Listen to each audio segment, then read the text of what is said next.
Subscribe ಆಗಿ bell ಬಟನ್ನನ್ನು ತಪ್ಪದೆ press ಮಾಡಿ.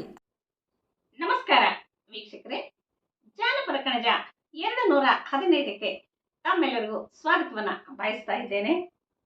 ಅತ್ತೆ ಮಾವನ ಪಾದ ಮತ್ತೆ ಗುರುವಿನ ಪಾದ, ಅತ್ತೆ ಮಾವನ ಪಾದ ಮತ್ತೆ ಗುರುವಿನ ಪಾದ, ಸತ್ಯವಂತರ ಪಾದ ಶ್ರೀಪಾದ, ಸತ್ಯವಂತರ ಪಾದ ಶ್ರೀಪಾದ ನೆನೆದರೆ ಮಾಡಿದಂತ ಪಾಪ ಪರಿಹಾರ. ಸತ್ಯವಂತರ ಪಾದ ಶ್ರೀಪಾದ ನೆನೆದರೆ ಮಾಡಿದಂತಹ ಪಾಪ ಪರಿಹಾರ. ಇಲ್ಲಿ ಜಾನಪದ ಗರತಿ ಗುಡಿ ಗುಂಡಾರವನ್ನ ಸುತ್ತಲಿಲ್ಲ. ಎಲ್ಲ ಒಂದ್ ಕಡೆಗೆ ಇರ್ತಕ್ಕಂತಹ ದೇವರಿಗೂ ಸಹ ಆಕೆ ಹೋಗ್ಲಿಕ್ಕೆ ಆಗ್ತಾ ಇಲ್ಲ. ಯಾಕಂದ್ರೆ ಬಿಡುವಿಲ್ಲದ ಗೃಹ ಕೃತ್ಯಗಳು. ಕೃಷಿ ಸಮಾಜದಲ್ಲಿ ಎಷ್ಟು ಕೆಲಸ ಮಾಡಿದ್ರು ಕಡಿಮೆನೆ.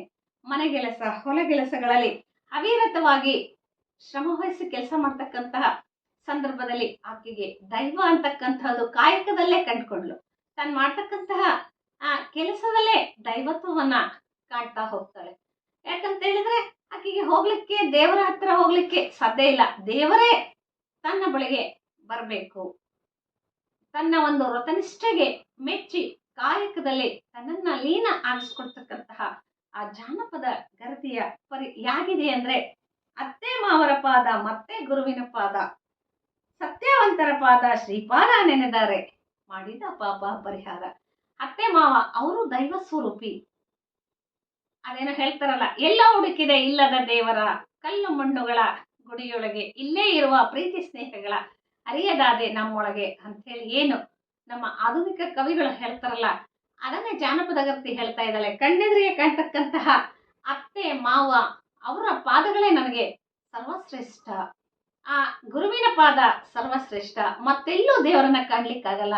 ದೈವ ಸ್ವರೂಪಿಯಾಗಿ ನಾನು ಇಲ್ಲೇ ಅವರ ಪಾದಗಳಿಗೆ ಎರಗ್ತೀನಿ. ನನ್ನ ಏನಾದ್ರೂ ನಾನು ಮಾಡಿರ್ತಕ್ಕಂತಹ ಪಾಪಗಳಿದ್ರೆ ಅವು ಪರಿಹಾರ ಆಗ್ಲಿ. ಬಹಳ ಸರಳವಾದ ಒಂದು ಭಾವನಾತ್ಮಕವಾದ ಒಂದು ತನ್ನ ವಿವೇಚನೆಗೆ ಬಹಳ ಒತ್ತು ಕೊಟ್ಟು ಆ ಒಂದು ಚಿಂತನೆಗೆನ ಮಾಡಿ ಈ ತರದ ತ್ರಿಪದಿಗಳನ್ನ ಆಕೆ ಕಟ್ತಾ ಹೋಗ್ತಾಳೆ. ತಾಯಿ ತಂದೆಗೆ ಶರಣು, ಮೇಲೆ ಗುರುವಿಗೆ ಶರಣು, ಮೇಲೊಂದು ಶರಣು ಶಿವನಿಗೆ. ತಂದೆ ತಾಯಿಗೆ ಶರಣು. ಆಕೆ ಇದ್ದಲ್ಲೇ ನಮಸ್ಕಾರ ಮಾಡ್ತಾ ಇದ್ದಾಳೆ ತಂದೆ ತಾಯಿಗೆ. ತಂದೆ ತಾಯಿ ಈ ಭೂಮಿಗೆ, ಜಗತ್ತಿಗೆ ನಮ್ಮನ್ನ ಕೊಟ್ಟಂತಹ ತಂದೆ ತಾಯಿಗಳು ಸಾಕಿದರೆ, ಬೆಳೆಸಿದರೆ, ಸಂಸ್ಕಾರವಂತಿಕೆಯನ್ನು ಕೊಟ್ಟಿದ್ದಾರೆ, ನನಗೆ ಮದುವೆಯನ್ನು ಮಾಡಿಕೊಟ್ಟಿದ್ದಾರೆ. ಇನ್ನು ಏನ್ ಬೇಕು? ಅವರು ನನಗೆ ದೈವಿ ಸ್ವರೂಪ. ತಂದೆ ತಾಯಿಗೆ ಶರಣು, ಮತ್ತೆ ಗುರುವಿಗೆ ಶರಣು, ಮೇಲೊಂದು ಶರಣು ಶಿವನಿಗೆ, ಮೇಲೊಂದು ಶರಣು ಶಿವನಿಗೆ. ಒಪ್ಪಲೆಂದು ನಾ ಬಗ್ಗಿದೆ ಮನೆಯ ಕೆಲಸಕ್ಕೆ. ಆ ಶಿವನನ್ನ ನೆನೆಸ್ತಾಳೆ. ಜಾನಪದರು ಹೆಚ್ಚಾಗಿ ನೆನೆಸ್ತಕ್ಕಂಥದ್ದು ಶಿವ. ಶಿವ ಅಂದ್ರೆ ಆ ಮನೆಯ ಒಂದು ಹತ್ತಿರದ ಮನೆಯ ವ್ಯಕ್ತಿ, ತಮ್ಮೊಳಗೆ ತಮ್ಮ ಕುಟುಂಬದೊಳಗೆ ಇರ್ತಕ್ಕಂತಹ ವ್ಯಕ್ತಿ. ನೋವು ನಲಿವುಗಳನ್ನೆಲ್ಲ ಆ ಶಿವ ಪಾರ್ವತಿಯರಲ್ಲಿ ಅರ್ಪಣೆ ಮಾಡ್ಕೊಳ್ತಕ್ಕಂಥದ್ದು ನಮ್ಮ ಜಾನಪದ ಗರತಿಯರ ಒಂದು ವಿಶೇಷತೆ.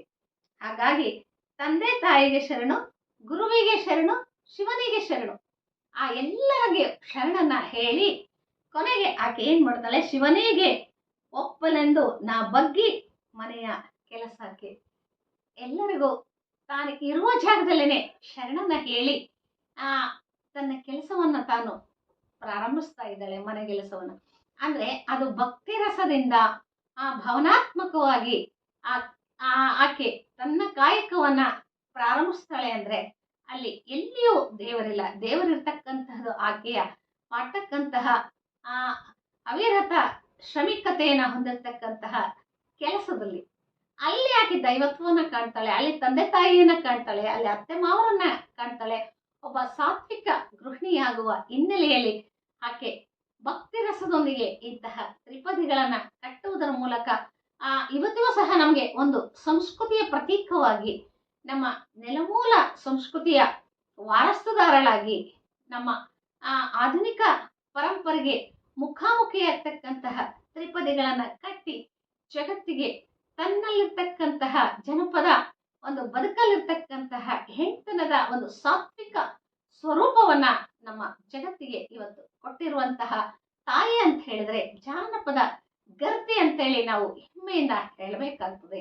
ಅಕ್ಷರ ಜ್ಞಾನ ಅರಿಯದ ಆ ಆ ಲಿಖಿತ ಒಂದು ಬರವಣಿಗೆಯನ್ನ ನೀಡದೆ ತನ್ನ ಜೀವನಾನುಭವವನ್ನೇ ರಸವತ್ತಾಗಿ ಅರ್ಥಪೂರ್ಣವಾಗಿ ಜನ ಮೆಚ್ಚಿ ಅಹುದಹುದು ಎನ್ನುವ ರೀತಿಯಲ್ಲಿ ಕಟ್ಟಿಕೊಟ್ಟಂತಹ ಈ ತ್ರಿಪದಿಗಳನ್ನ ಓದೋದು, ಕೇಳೋದು, ಅದರ ಬಗ್ಗೆ ವಿಮರ್ಶೆ ಮಾಡೋದು ಬಹಳ ಖುಷಿಯ ಸಂಗತಿ. ಅಂತಹ ಸಾಹಿತ್ಯ ಇವತ್ತು ನಮ್ಮ ಜನಮಾನಸದಲ್ಲಿ ಇದೆ, ಇನ್ನೂ ಪ್ರಚಲಿತದಲ್ಲಿ ಇದಾವೆ ಅಂದ್ರೆ ಅಲ್ಲಿರ್ತಕ್ಕಂತಹ ಅಗಮ್ಯವಾದ ಮೌಲ್ಯಗಳು ಕಾರಣ ಅಂತ ಹೇಳಿ ಹೇಳ್ತಾ ಧನ್ಯವಾದ.